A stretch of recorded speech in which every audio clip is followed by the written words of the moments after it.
All right, tonight's shir is dedicated to the neshama of Tova Feiga Bas Yosef Gershon, whose yahrzeit is on the 9th of Adar. It's a relative of a friend of mine. He asked that we dedicate the shir to the neshama. The yahrzeit is the 9th of Adar. As advertised, we're going to try to psychoanalyze Haman. Yes, one sick puppy, really. Right? And try to understand what's going through his head. We'll just run through some of the highlights of the Megillah. It all starts with as soon as they told him that. They told Haman Mordechai is not bowing down to him. So, Vayar Haman came Mordechai. Then Haman, he didn't want to take their word for it, seemingly, because the next one says he saw it. I mean, they told him, they reported it, right? And then so he sees, Haman came Mordechai Korem Mishtachavelo, right? So Vayives Beinav L'Shochad Mordechai Levado Ki Gidelos Am Mordechai. It wasn't good enough for him just to kill Mordechai alone, because they told him who Mordechai's nation is. Right? He's got to exterminate a whole people. Right? Why? Right? What was he thinking? Right? They told him, so he didn't take the people's word for it. He had to see for himself, to see if they're not speaking Lashon Hara or something like that. So it's true, and that's it. When they heard out there's a Jew, he has to kill he has to exterminate the whole nation. Now to point out the next thing that he does, probably the craziest thing that he does, I'm going to tell you a story. Right? Story about a bachelor, long-standing bachelor, just couldn't find the right one. So one day he looks at the calendar and he says, "Look, January, February, not good months to get married. Too cold. Right? July, August, it's too hot. Right? That's it. 4th of April." Very apropos day to get married, right? Weather's good, right? And my parents got married on April the 4th. That's it. So he marks off calendar. My wedding day is April the 4th. Okay, now let's find a wife. It probably sounds familiar. That's sick, right? Right? But that's what happened, right? He decides he's killing the Jews. So what does he do? What next he does? He throws lots, right? And decides on a day, and a date, right? That's the first thing he did, right? And then he decided, all right, I'm killing the Jews on the 13th of Adar. And then he goes to the king to ask permission. Like, how does he know the king's going to agree? Right? Should first go to the king, see if he could pull it off, see if the king will agree. And then, you work out the final details, like what will be the date. Now, he first decides on the date, before he even goes to the king to see if it's even feasible. All right. Okay. Story goes on. And, so what would you do? If your spouse comes home one day and says, listen, at the office, things are really good for me. Right? I've just promoted, and the boss likes me. Even the boss's wife likes me. All right, so I'm probably due for another promotion soon. All right, I'm doing great. Business is great. There's just this one guy. He just shows me no respect. All right, I go to the coffee room, and he's there. He doesn't acknowledge me. Doesn't say hello to me. All right, and that's it. I'm miserable. I'm very successful, but it means nothing to me because this guy in the coffee room just won't say good morning to me. So what would you tell your spouse? What? What would you tell him? He comes home that way with what? Ignore the guy, right? And say, and if it really bothers you, you need help. You need help. Why should you're sitting on top of the world, and some guy in the coffee room, doesn't want to acknowledge you when you go to get your cup of coffee. So what does it say in the Megillah? Right? Haman, leaves the party with Esther. He sees Mordechai, doesn't get up. Vayimale Haman chema, right? He is like brewing over with anger because Mordechai won't get up, right? And he goes home to his wife, and he tells him, Rov Ashrov, Rov Banav, Vesasher Gidlo Amalak, I am so successful, and the king, it just keeps on promoting me, And even Esther, she's got her eyes on me. You know, I was the one invited for the ball. But Jose Nanushai is worthless to me, right? Because every time I see Mordechai, you know, in the Shar Amalak, not acknowledging me, right? Sick guy, right? Talks about, you know, great job, great kids, future still. You know, he hasn't even maxed out yet because the queen likes him, so he probably has further to go, right? And so he's very sick that, you know, he can't get over the fact that some Jew doesn't get up for him. But his wife is even sicker. What does she say? So he said, you know, you would tell, you know, your spouse, you know, this type of situation, you know, ignore the guy. Your wife says, you know, you're right. You'll never be happy until you hang him. Right? You know, so analyze also the Amaleki Shalom bias situation. He said, you know, you're right. You're not going to be happy until you hang him. He doesn't tell him, like, you know, what do you mean? You know, ignore the guy. No, you got to hang him. Right? Okay. So what happens? You know, you have, if you have a day like this where, you know, again, your spouse comes home from the office and says, you know, that guy in the coffee room that doesn't acknowledge me. You know, I walk in there, he doesn't say hello.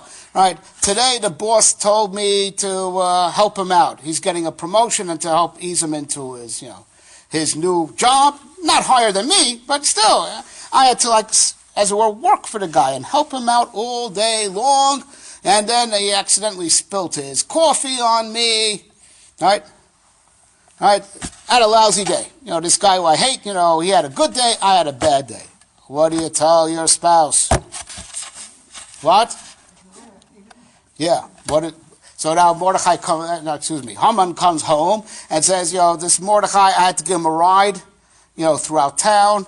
And our daughter thought, you know, that the guy riding was me and the guy leading the horse was Mordechai, and thinking that, you know, I was Mordechai, dumped, you know, the bedpan on me, as the Gemara explains. That's why he came home, Avo v'chafui rosh, in mourning and denigrated. Because when she realized her mistake, she committed suicide, Haman's daughter, right? He had a really bad day.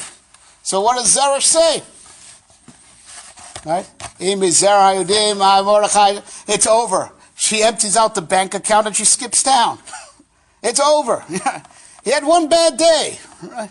So it says, okay, it's over. Lo tuchal lo kinafo tifo lefanav.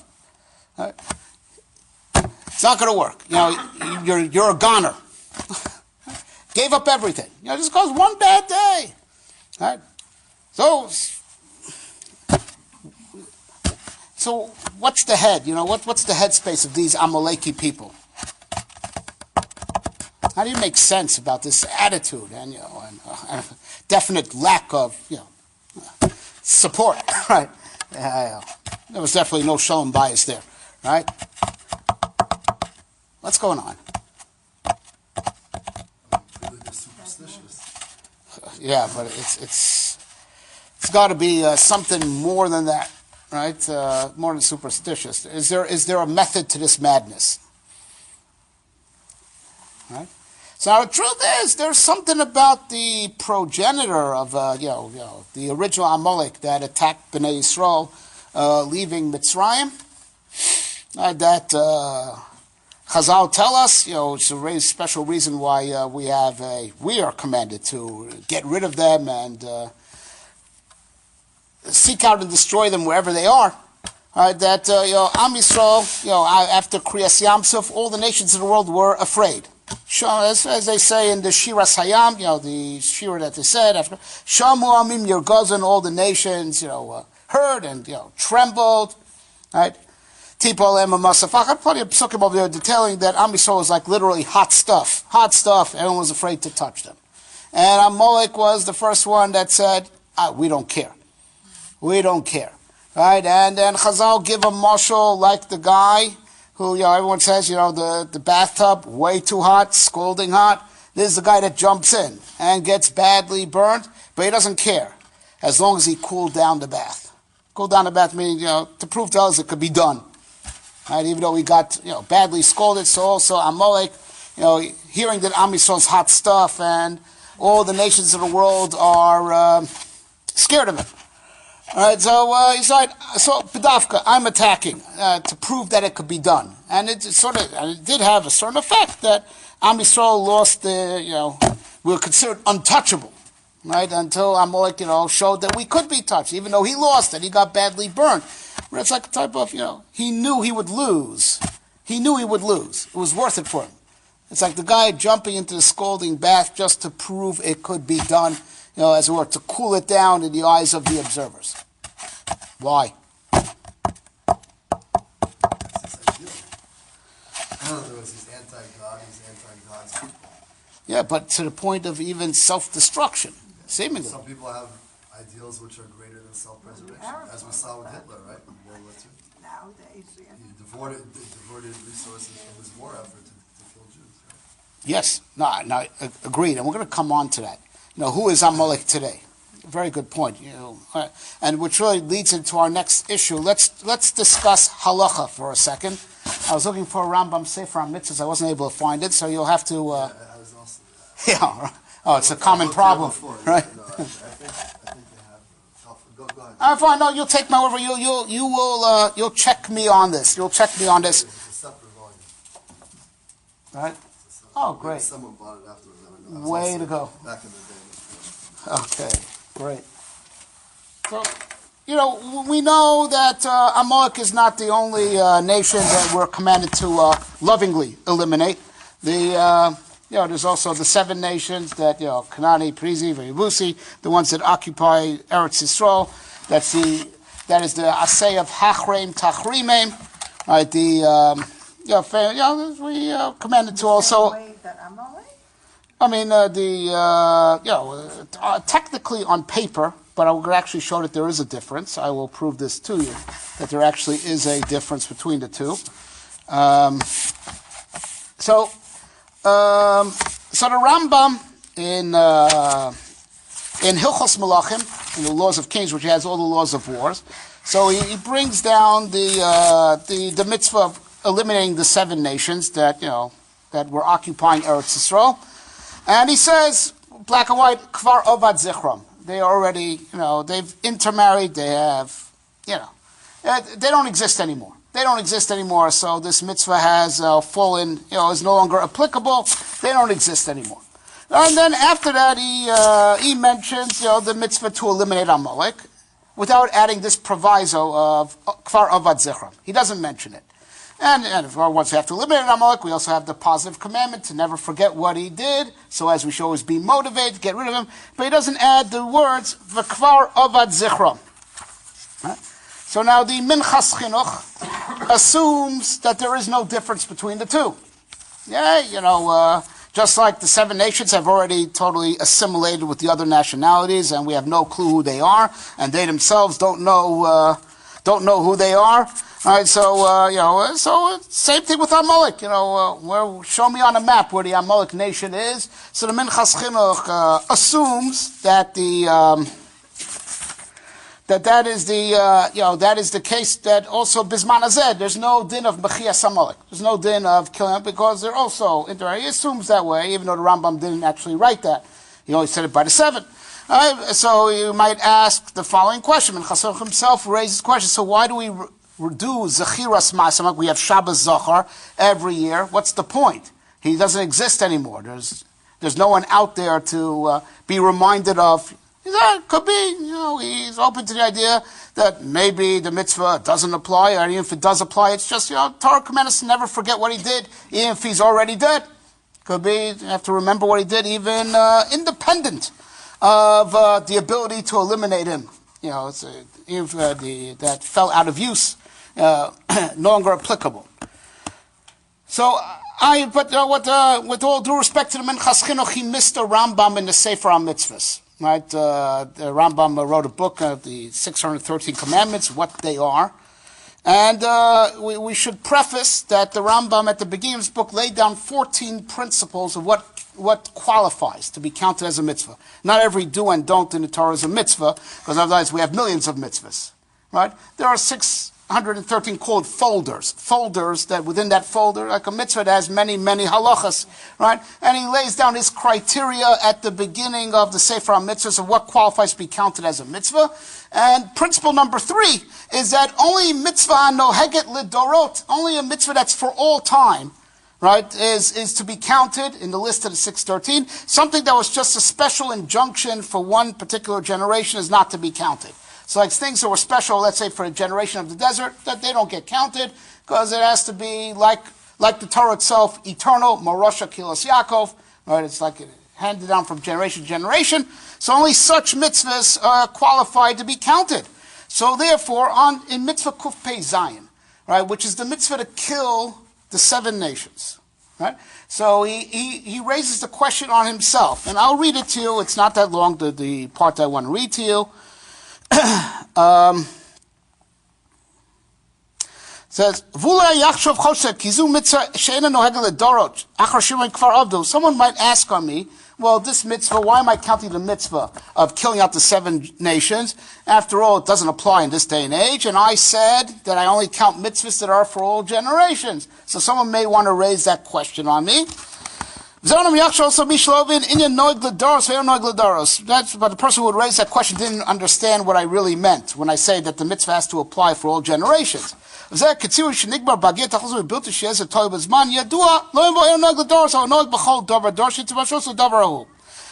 So mitzvah hanoig ledorot, a mitzvah that's for all generations, means that there was never a time limit on it. It's timeless. But if you, let's say, accomplished the goal and you finished early, right? Like you got the job done early, right? That's not called that the mitzvah is not for all generations, because it was never restricted and said temporary. You have from this year until this year. If it was never time bound, the fact that you got the job early done early doesn't mean it's not noeg ledoros, because it was never time bound. It could theoretically be for all generations. For instance, like killing the 7 nations, right?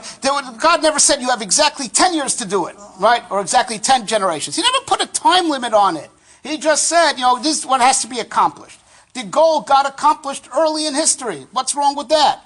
But it could have theoretically been for all generations, because it never said you have only a few centuries to do it. He never said a time limit. When I said you don't count a mitzvah that's temporary, I meant that the mitzvah already has a clock ticking. That it's only for a certain amount of time. But if God never put a time restriction on it, that's called noheg l'darot, even if the mitzvah fell out of use for circumstances, for circumstantial reasons. Right? But here's the thing that he adds, and this is very important. Right? Hatachshov, do you think? Do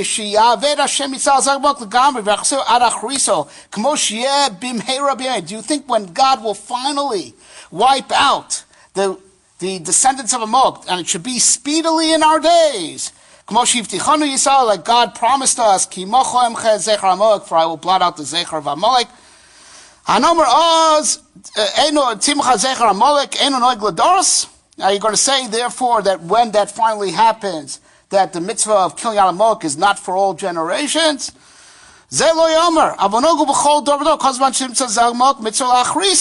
Right? But it's knowing in every generation, every time you find an Amalek, you kill him. Right? So even we hope that the job will be finished soon, right? But it's not called that it's not noeg l'dor, so it'll be finished tomorrow, because it could have theoretically been for all time, because there's never a time limit on it. But the Rambam clearly is delineating and saying, Amalek, we haven't done it yet. There's Shivas Amamin, the 7 nations, we're done. Right? Amalek, we're not done yet, and it should be done speedily, and if it should be done tomorrow, it still would be called that it's a mitzvah for all generations, because it's not time limit. But the Rambam is clearly saying, b'mesiach lefi tumo, speaking by the wayside, that Amalek is still out there. Amalek is still out there. Right? We hope that it should be done speedily in our days, but, So what's the difference? What's the difference? Well, the 7 nations, we say they intermarried.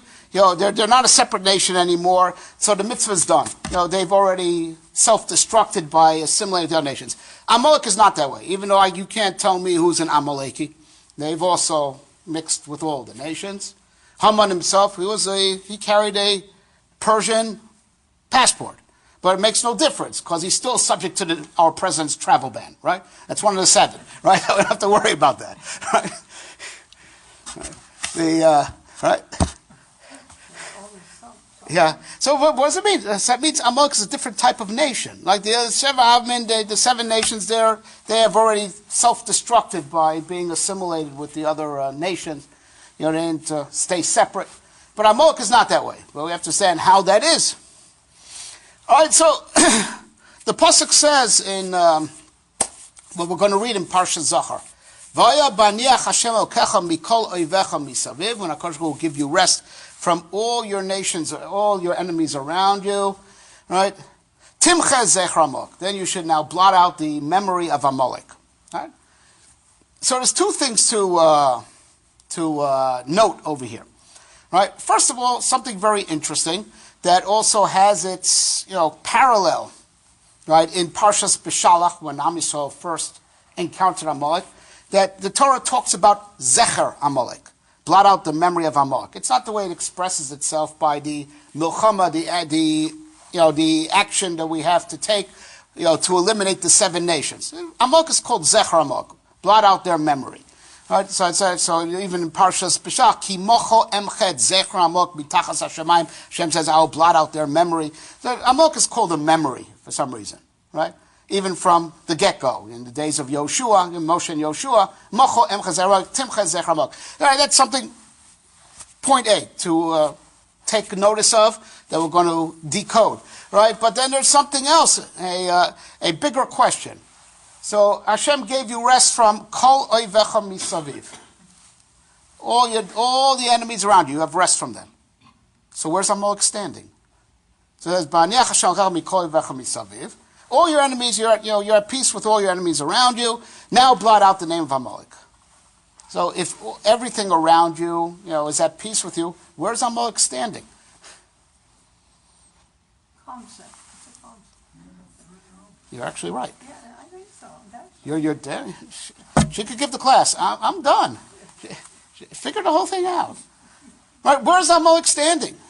You have peace from all your enemies around you. So where's Amalek? Right? He's not bichlal. He's not included in the clause of kol oivecha misaviv. Right? So now, Bilam, when God forced him to bless the Jewish people instead of curse them, so he says he sees Amalek and he says, "Reshit goyim Amalek, va'acharito ade oved." He is the first of nations, right? But in the end, he will be obliterated. So we're going to go into that deeper, but I want to discuss this now spatially. He is the first of nations. Now, Reshit, ring a bell, right? Reshit, right? Like Bereshit, right? In the beginning. So Rashi right there on the spot on the word Bereshis bara Elokim, in the beginning. Bishvil Yisrael shenikru Reshit.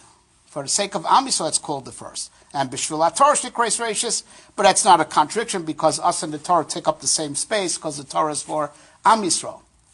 Now, we know in geometry, right, there's room for infinite points on a plane, but there's only one infinite point. Come on, guys. Right? Infinite points on a plane, but only one center. There's no two centers. Do I need to explain that? Right? There's no two centers, right? What? Am I right? I'm not sure what you mean yet. Everybody. I would explain if he's a physics professor and he doesn't follow you. No, but not mathematics. Or in other words, he's saying a plane meaning Infinite not point just a line. line. Let's have a definition of what Okay, no. So, Is it infinite? no. Even here, even on this standard, not so big. Since a point doesn't really take up space, there could be infinite points even here but there's only going to be one center. There's no room for two centers. Because once it takes up space, I'll cut it in half, there's no right? ends. The problem with the plane idea is there's no ends, so you can't define the center. Okay, that's different. Size object. Okay. You can start Don't talking about complicate Correct. it. I mean, when right. you do the number. No, but it makes but it still remains true. I could fit in, many room for a lot of things, but still only one center. Okay, now get all right. No, am I wrong? Tell me. I don't know. You can't have, if it's infinite, you can't have a It's good for a center. circle. Okay, fine. To call a center that there's in all cases there's. Okay, you're asking like how do you measure where the center is, wherever it is. But I'm just positing, if there is a center, there's only one of them. If there is a center, there is only one of them. The infinite part, and just say any object, there's only one And center this of is that an object. Right. analytic thing, I'm not. Sorry. Right. I know he's saying that. Right. Okay. Fine. Okay. Only one center, right? But also, there's also, in a series, you could have a series that goes on infinitely. A first, a second, a third, a fourth, a fifth, right? To be a part of a series, you could have infinite, but only one first. No two firsts. Okay. All right, that one's good. Okay. Right. This you understand. Right? Right? Okay, so now, Amalak Rashis Goyim, Am Yisrael Shenikru Rashis, like Rashi brings, Rashi bolsters it with a pasuk from Navi, Kodesh Yisrael Hashem Rashis Tvuasa, right? Hey, there's only room for one Rashis, like one beginning. Well, there's only one first. Only one first. Can't be two firsts. Right?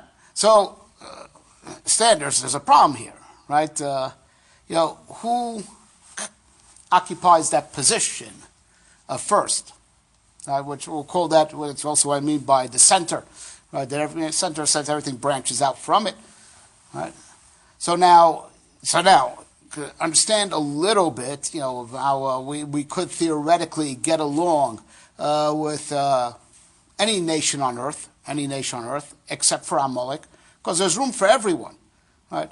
Problem is, Amalek wants the exact same position in reality as us. That's the problem. Now an amazing thing that just like Am Yisrael, What way? Spiritually? What way? being the main thing. Now I'll explain this in a second. Matter of fact, I was just trying to explain this. Perhaps we're jumping ahead, but why not? Right?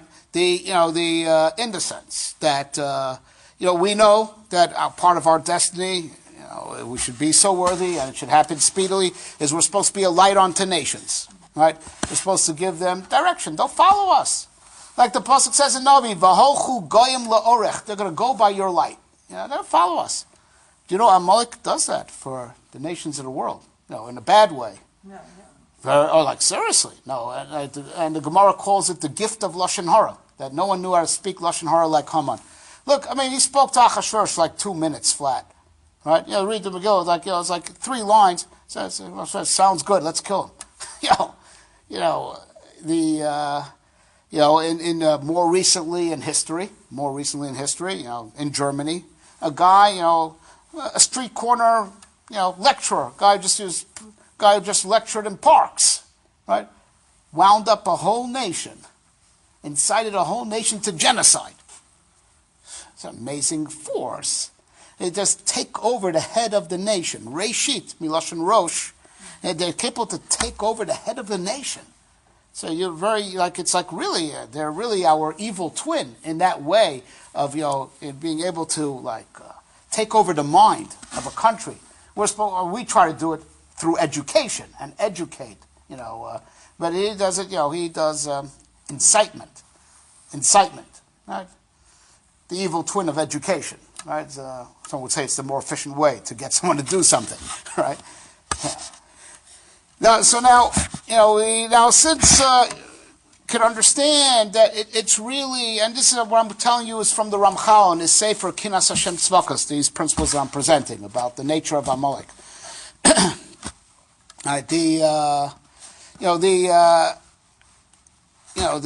It's impossible for there to be two reshit, two firsts. Right? All right? So one must be true, the other one must be false. Right? Like, you could say 2 contradictory ideas about something. You have say contradiction. This thing, I'm talking about this thing. It's square and it's red. This thing, right? It's round and it's blue. So one guy, since they're talking about the same thing, right? So one has to be true, the other one has to be false, right? And that's no. They're talking about the same thing at the same time, right? Those are the contradictions you're talking about. That's right. And they're clearly talking about the exact same object at the same time. At the same time. Right? Right, but that's not what you said. So it is, because you put them together, but that's all right. Okay. All right. I mean, you get my gist, right? So now, the amazing. So Amalek wants Am Yisrael's position in the world, right? But it's already taken. So it means that we're true, they're false, right? So now, this is what it says in the Ramchal. It says that by the original war with Amalek, Vayachalosh Yoshua et Amalek vet Amo lefi chereb. He weakened Amalek and his nation. Right? This is straight, like I just say, Yachalosh Amalek and his nation. And so says the Ramchal, that an amazing thing, that Amalek, was initially a nation, right? It was an Amalek nation, right? And of course, and he was also a concept. There was an Am, and it was also a concept that is now coming to compete with the Jewish people, right, and be the alternate rashid. And we said the two are mutually exclusive. You can't have two. There's no room for compromise. There's only one rashid. There's only one center, right? No, yeah, but but that's the whole point. At least two states, you separate. That he wants to be in our space, right? Okay, yeah, right. He wants to take up our space. Right? It's impossible, right? So Yoshua weakened Amalek, and so says the Ramchal that Yoshua whittled him down to size, and we see history shows us that from that point onwards, Amalek just dwindled. In the days of Shaul, King Shaul, they were like a small kingdom, and he virtually wiped them out, except for one. He left one, Agag, Haman's great-great-great-grandfather. Right? But says the Ramchal, already after Yoshua whittled them down to size, because there can't be a nation that competes with Am Yisrael. They really can't take up space on our space. So they became, from that point onwards, Zecher Amalek. They became a concept. A nation, they lost their nationhood when they first went up against Am Yisrael. That's why Yoshua weakened them, Amalek vet Amo. And then what does it say afterwards? Ki macho emcha et Zecher Amalek. They stopped being a nation in the normative sense, right then and there. Right? They lost it. They lost that war. Right? There's only one nation that's a reshit. But they still want to sell the world on the falsehood that there's another way, right? There's another way. There is another head of the universe, and it's us. We represent an alternate world order, right? But it's just an idea. It's a zecher, right? They weren't a nation anymore, right? Because coming up to the Am Yisrael, they couldn't stand up, to the competition, right? But the falsehood still is alive. The falsehood. That's why from that point it's called Zecher Amalek.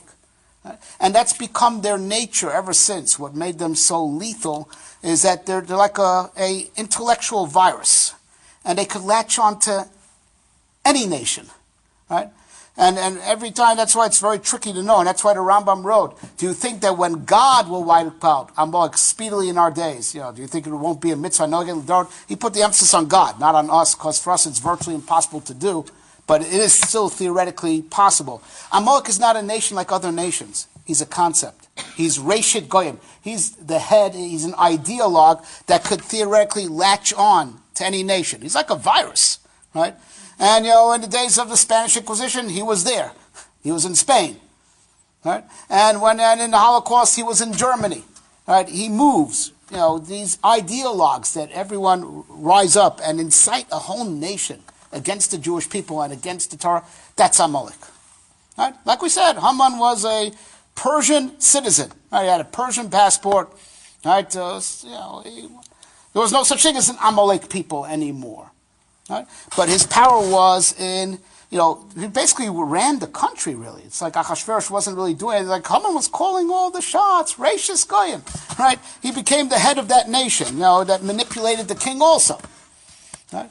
It's the false idea versus the real idea. But now you can understand, Amalek is not in Oivecha Misaviv. He's fighting for our position in reality. He's not part of Oivecha Misaviv. He's not in that cloud, right? He's not in that, right? But of course, in what way does he exist? there's no space for him. The false idea exists. The false idea. The false idea doesn't really exist, just people think it exists. He's the false idea, trying to break into reality. How do you make? You can make a false idea true, get people to believe in it. It's as good as true, because even though it's false, but everyone's going to act as if it's real, so it became reality because everyone's going to conduct themselves that way, right? Yeah, and it's really redoing the sin of Adam. And it said that as everyone knows, the Rambam in the Moreh Nevuchim, that the evil was concentrated in the tree. Adam's mind was pure and just saw truth versus falsehood. He had no gray areas of confusion. When he ate from the tree, right? So that's when the evil that was concentrated in the tree penetrated reality. So you have a Yetzer Hara inside of you, right? The Yetzer Hara, the evil, came to life and creates confusion. Amalek is gematria safek, same gematria as the word doubt. And the Gemara says in Chulin, Haman min atar minayin, where's a remes to Haman in the Torah, even before the whole story happened? Ha min ha'etz, did you eat from the tree, Adam? Because that's really what happened. The sin of Adam, reality was pure. All evil was falsehood, outside of reality. Right? Eating from the tree was to import the theoretical evil, which was just a false idea, bring it into reality, and now you feel it, and it feels real, even though it's false. The Yetzer Hara tells you to do things that are all false, but it feels so real. Right? Because that's the way it feels. It confuses you, and you think that the wrong is right, and the fake is real. The fake news, right? Fake news, right? It make you think it's real. All right, so the Amalek is struggling to, as it were, enter reality. Right? They are the fake idea. The fake idea. They're trying to and they want to enter reality. They're going for broke. They want to take our job. They want to take our job as the first, as the center. Right? So in that way, they're still idea. The way falsehood circulates, in that manner, they're still around. And they could latch on to any nation that's willing to take them in and allow them to take over their head. That's where they penetrate reality. But you know what they got to get rid of? They got to get rid of the Jewish people first. The Jewish people, with their Torah and their light onto nations, is keeping them out of reality. Keeping them out. Right? And that's why they are willing to even go on suicide missions, right, to eliminate the Jewish people. Because to whatever extent the Jewish people are down, that's to that extent they could penetrate. Right? And so now you get into the Amalek headspace. It's either us or them. They're the real idea, we're the fake idea that's trying to pass ourselves over as being the real idea. The two do not coexist. The two are mutually exclusive. The truth and falsehood do not coexist. Right? The Zecher Amalek, the false idea, cannot exist where there's truth and clarity. Right? So now you understand, an Amaleki, whenever he sees a Jew, he is faced with his nothingness. That nation, that is my antibody, is that nation that I'm mutually exclusive with. That's why when Amaleki sees a Jew, he freaks. Because this nation reminds me that I don't really exist. Right? And that's what it means. They told Haman, and I'll go through the Megillah in order. See, that this is the headspace. Right? They told Haman, some guy's not bowing down to you. All right. He thought it was some guy, some insubordinate. No big deal. But he came to take a look. Vayar Haman. Right? He saw with his own eyes, and he saw how it shook him up. Like, this was like low stam. It's like, it's not just some guy not acknowledging him. It's somehow, it bothered him to the core. Right? And that's why, it wasn't good enough. You had to kill out the whole nation. You understand? Because, this, I understand. The reason why it hurts me so much, that this Jew is not bowing down to me, is because he's from that nation. And I'm not really going to give a total, he wanted, as it were, for lack of a better word, a final solution. It's not going to be a final solution just to kill Mordechai. There'll be another Jew that will remind me of who I really am, or what I really am not. But right? I cannot be first. Right? I cannot be first. So that's why Vayivas was cheap. It was, this is not a real solution. I want the big final solution. That's why, to kill all the Jews. Right? But he knows the score. He knows who he is. He knows he doesn't really exist. He could only penetrate reality where Am Yisrael is down, right? And nothing will help him. So that's why the first thing he does is he throws the lots. He wants to see where the mazel of Am Yisrael goes down. That's the first thing. I want to see where the mazel of Am Yisrael is weak, because that's my way in. And everyone knows the famous Gemara that when it came out on Adar, he was happy, right? Mazel dogim, fish swallow. I'm going to swallow them, right? It was the month that Moshe Rabbeinu died, right? But of course, the whole mess of V'nafochu is that he read the map, the wrong way, fish will also get swallowed. The fish is going to get swallowed, right? And also it's the month that Moshe Rabbeinu died, but it's also the month that Moshe Rabbeinu was born in, right? So Kayadua, you read the map wrong. All right, but that's what he's thinking. Step one is to see where Am Yisrael's mazel is down. Because he and Am Yisrael are, to whatever extent Am Yisrael exists, he doesn't exist.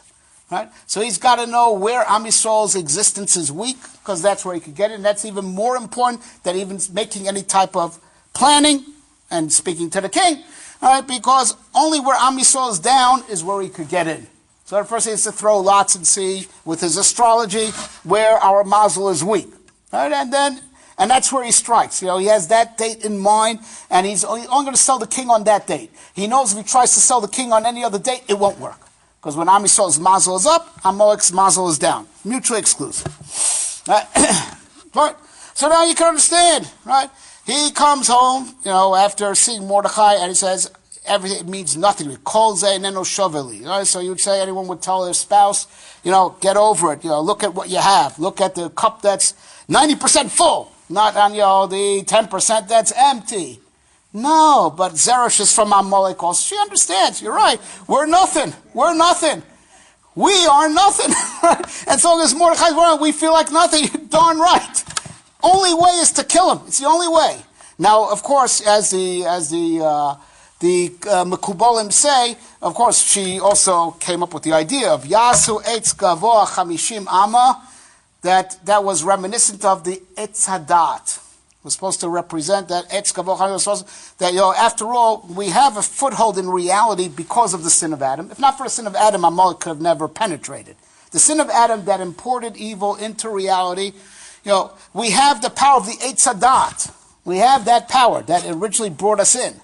Originally made evil just used to be a theory. When Adam ate from a tree, he brought that, he brought that fantasy to life. We have the power of the Eitz Hadat. We have to, so the Eitz Gavoa Chamishim Ama represented the Eitz Hadat. Right? We have to try to draw on the strength of the Chet Eitz Hadat that corrupted reality, and on that strength, eliminate Mordechai. Right? Okay, that was the plan. Right? But then, what happens? The next day he has a bad day. Right? And we said when she saw that, she emptied the bank account and skipped town. Right? Very simple. So it says, if you're he's truly Jewish, he's really from that nation. Asher hachilota linpo lifanav. Once he started falling, lo tuchalo kinova. I see his mazel is up. It's over. Because by us it's mutually exclusive. Right? I see his mazel is rising. Right? Like the Rashi says there from the name of Chazal, this nation is likened to the earth, but also likened to the stars. When they go down, earth down. But when they go up to the heavens. It's over. What do you mean, im mizara? The whole time we're talking about it, of course. Yeah, that's excellent. I don't have an answer, but that's excellent kasha. Excellent kasha. Why im mizara Yehudim? If she said, if Mordechai is from Jewish stock, if from Jewish seed, then you're not going to be the Gumini. If. We're just talking about the whole time. Mordechai the Jew. We're going to exterminate the whole Jewish nation because Mordechai is Jewish. Right. Of course, we need if he's Jewish. Of course he's Jewish. We need im mizera Yehudim Mordechai Yehudim. Of course he's Jewish. We need if he's Jewish. Then you're not going to win. I'm done in 2 minutes. That's the whole point of the story. That he's Jewish. Right.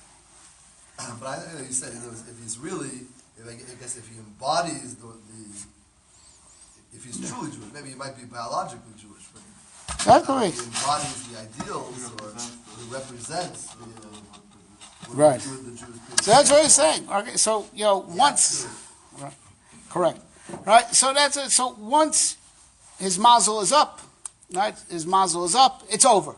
That's what I say. His mazel is not down. His mazel is up, and so right, so to sum it up, I do believe we resolved all our questions. Amalek knows who they are.